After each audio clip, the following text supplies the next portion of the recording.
Good morning, Unity Athens. How are y'all feeling this morning? Are you alive, awake, and alert this morning? And ready to conquer this wonderful day in health and beauty and wholeness? I am. It's a beautiful day to be alive. It's a beautiful day to be with you. To live my life abundantly.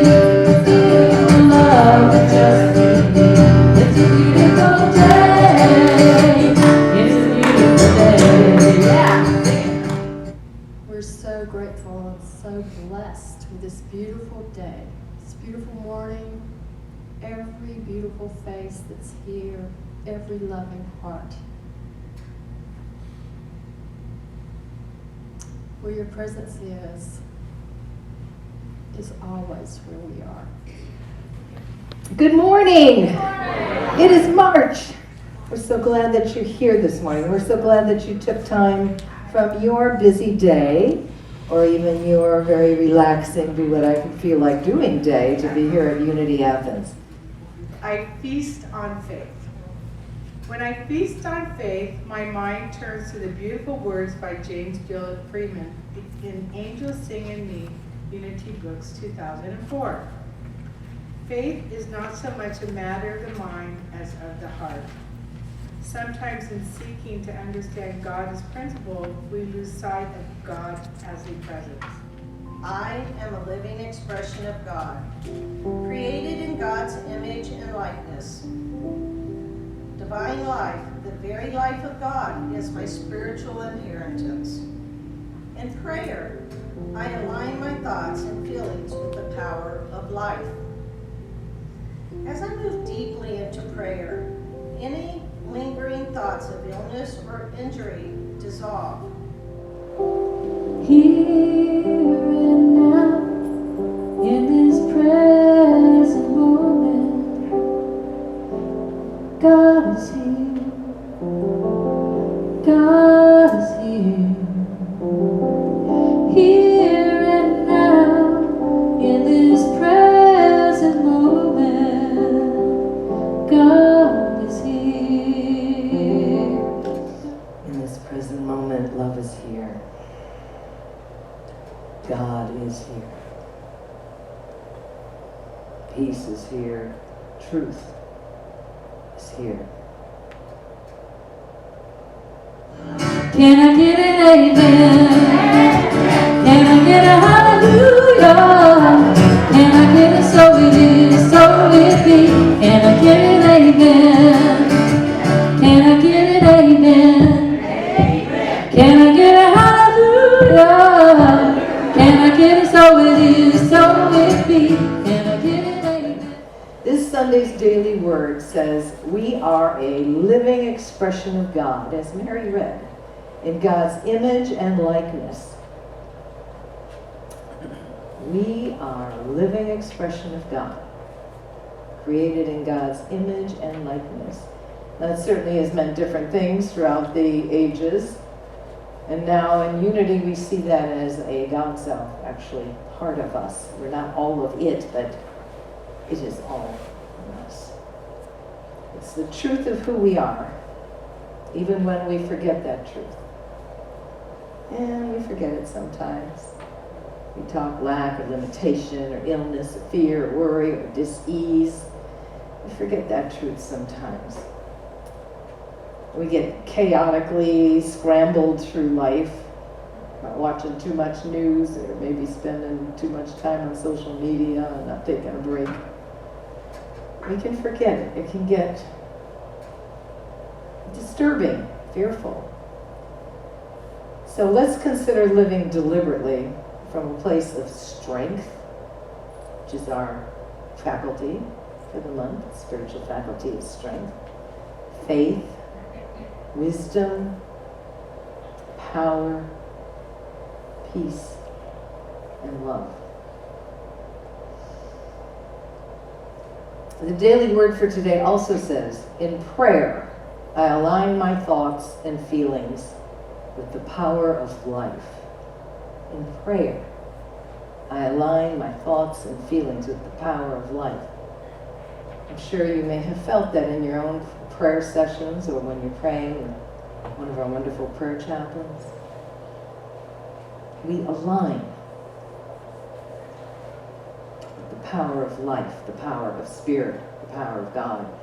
So today, let's think a bit about times when we can take a pause and pray.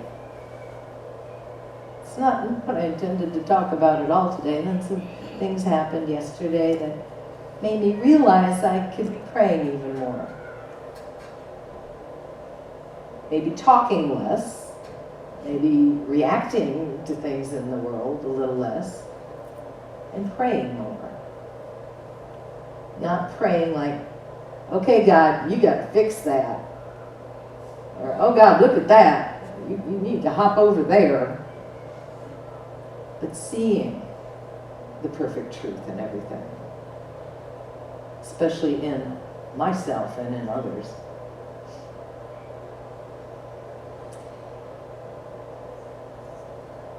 I know there's a lot of talk about illness these days. But as we mentioned in that beautiful quote from Emily Cady, who wrote Lessons in Truth, she was like, I guess we could call her the first Unity author because she was writing articles for Unity magazine way back when Charles and Myrtle were just starting out. And they liked her articles so much they compiled them into the book Lessons in Truth. And in her chapter on denials and then her chapter on affirmations, she mentions that particular affirmation. And she says to commit it to memory, which I've mentioned before. One of my blessed teachers in Barbara King School of Ministry had us do that. And I'm grateful because that's my go-to. When I start worrying about anything in this world or something going on in one of my dear ones' lives, that's the affirmation I go to. Except I replace the I perhaps with you or we. I am spirit, perfect, holy, harmonious. Nothing can hurt me or make me sick or afraid. Because spirit, which we just defined as the I am, or the you are, or the we are, because spirit is God and God cannot be hurt or sick or afraid. I manifest my real self through this body now. Now, does that mean we can eradicate all fear with it? No, probably not. But if we do that in the mindfulness moment, oh wow, it's powerful. So I suggest you commit that to memory. And again, it's in the green section of your bulletin in the back. Or you might like to read Lessons in Truth, and we'll actually be having a book study starting, I think, in late April on that. So yesterday I had to go into Walmart, decided to get some supplies. The church, we needed some paper towels. And I thought, you know, I'm fine with washing my hands, but maybe we could use some more hand sanitizer around here for people who want to sanitize their hands. Totally understandable. And also totally understandable when we do our prayer protection, if you just check with someone before taking their hand. Because that's only a nice thing to do. But I went into Walmart and I did a little segment intending what Abraham Hicks calls making up your mind ahead of time on how something is going to go. Just being in that joy place. I thought, I'm going to make this a joyful experience. It was very quiet in there. Yeah, Walmart, a joyful place. Yeah, dancing in the aisles. Not a lot of people. So I saw a young man, maybe in his 20s, very pleasant looking. He was stocking the shelves. And I said, can you tell me where the hand sanitizer is? And he looked at me and he smiled. And I went, ah, okay. He said, yeah, we sold out this morning. I went, okay. And my brain started going like, everybody's looking out for you. I right away went into judgment of just hundreds of people. I could have prayed, couldn't I have? I could have just taken, can I get an amen? You know, just, okay, it's all right, it's fine. And the world will be a very sanitized place, that's okay. And I just looked at him, I kind of smiled a little bit, and he said, okay, I understand that, and I don't really need it, I just thought I'd get some for our church. And I said, what else? And he said, well, he said our supplier of face masks said that it'll be a while before we get any more. We sold out on those. And I could have gone into a thing and said, well, they're really saying you don't need them unless you're sick, but I didn't. I could have put a prayer there. I could have just taken, and he didn't need to know I was praying. I could have just said, bless all those face masks. You know, it's all good. And then he told me that they were going out of water really quickly.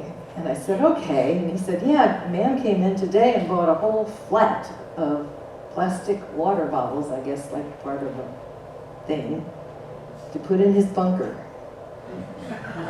And I did smile then, and maybe I did a little prayer, you know, because when I got home, I said, you could have prayed for the man in his bunker. It's okay for people to do what they want. I am not the judge of all this, okay?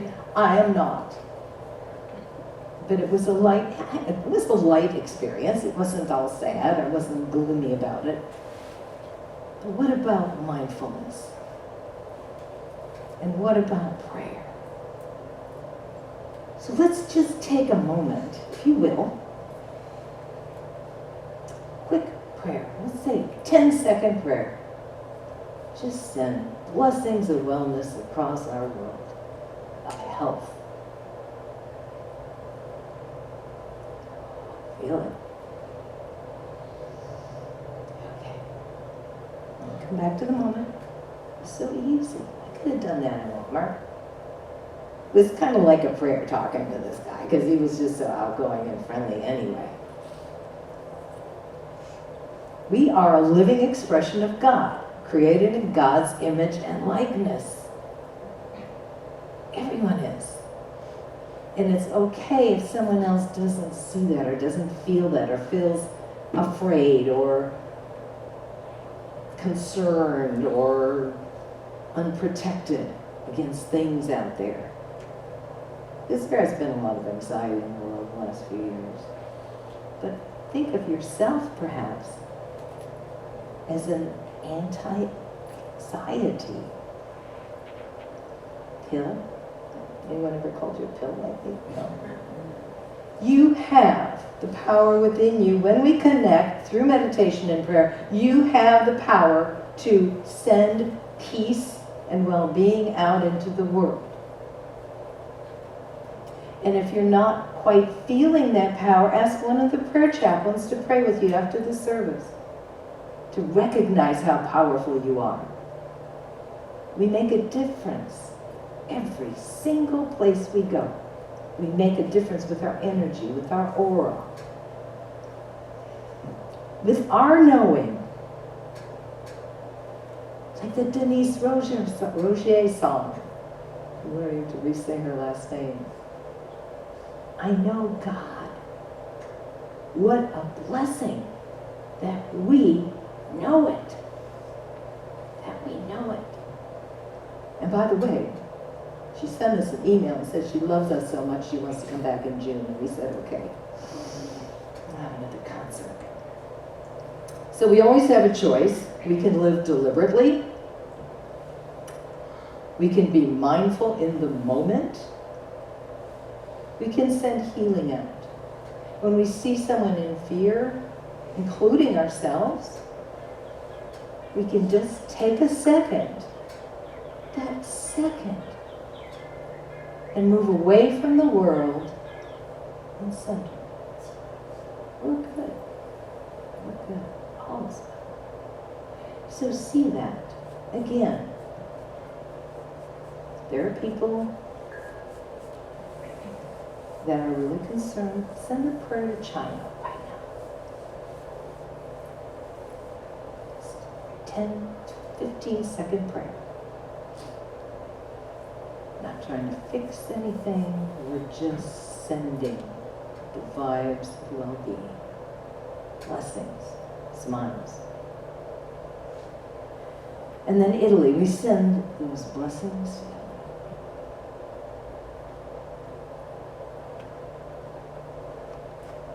Health and well-being. And you may have your own list of places in the world that are going through other things. Syria, Australia, covering.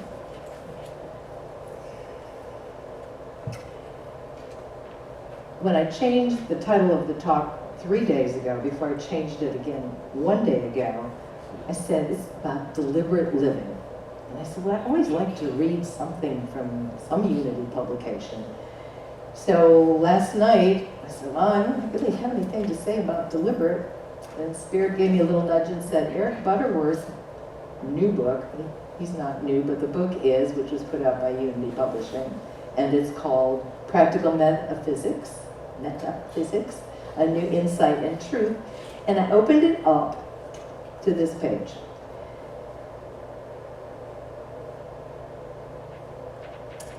There's a classic story of a woman who was sitting, commiserating about a lot of her problems, Eric said. She was talking about them, almost counting them one by one like rosary beads. Can you picture that? One of her friends tried to console her. He said, come on now, things are not that bad. After all, you should try to be positive. Don't we do that in New Thought? Be positive. She protested, I don't see it that way. It seems to me when the Lord sends me tribulations, it is my duty to tribulate. Some people seem to think you should be unhappy, that you should be negative. If you walk into an office someday smiling and singing and whistling, people say, what do you have to be happy about? But I say so often, you don't ever need anything to be happy about. You can be happy simply because you want to be happy. Abraham Lincoln once said, a man is about as happy as he makes up his mind to be. That is the key to positive life. This is the key to positive thinking. It's not filling your mind with a lot of happy platitudes. It's simply determining that you have control and you, we, us, can think the kind of thoughts that we want to think. It is making the commitment at the beginning of the day and regulating through the day that you are not going to allow people or conditions or circumstances to decide how you, we, us, are going to think or feel. I say this to a person who wants to be a good, positive truth student. Don't stop reading the newspaper or listening to the news unless you find that you do not have the developed capacity to keep the news on the outside. If you don't, then you better not read the news for a while until you keep yourself in perfect peace and develop the capacity to control your own thoughts.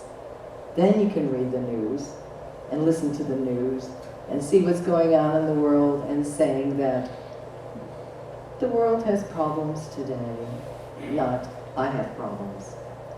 Suddenly you're in a state of consciousness in which you can be a creative asset to the world. You're not going to be destroyed by it. And he calls that, in just a few pages more, deliberate thinking. So we have a choice. We can live deliberately. We can be that living expression of God, created in God's image and likeness that the Daily Word talked about. What a beautiful thing to meditate on each day.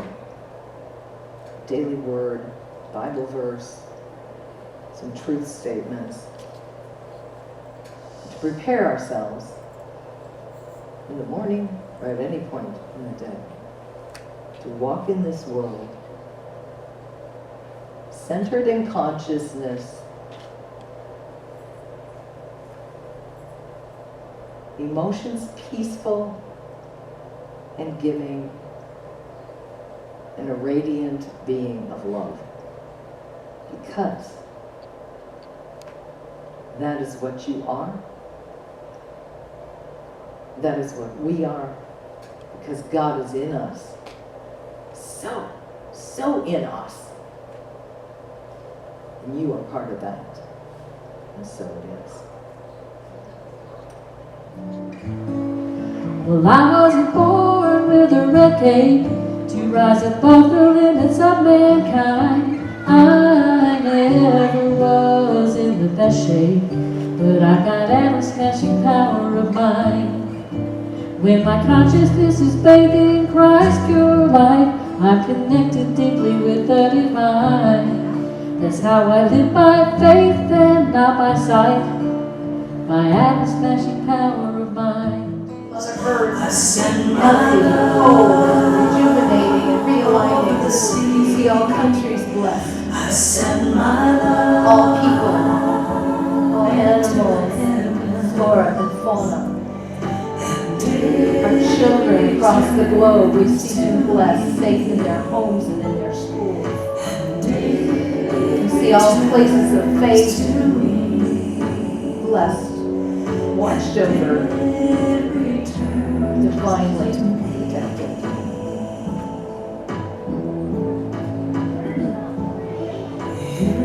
Feel it radiating out and returning.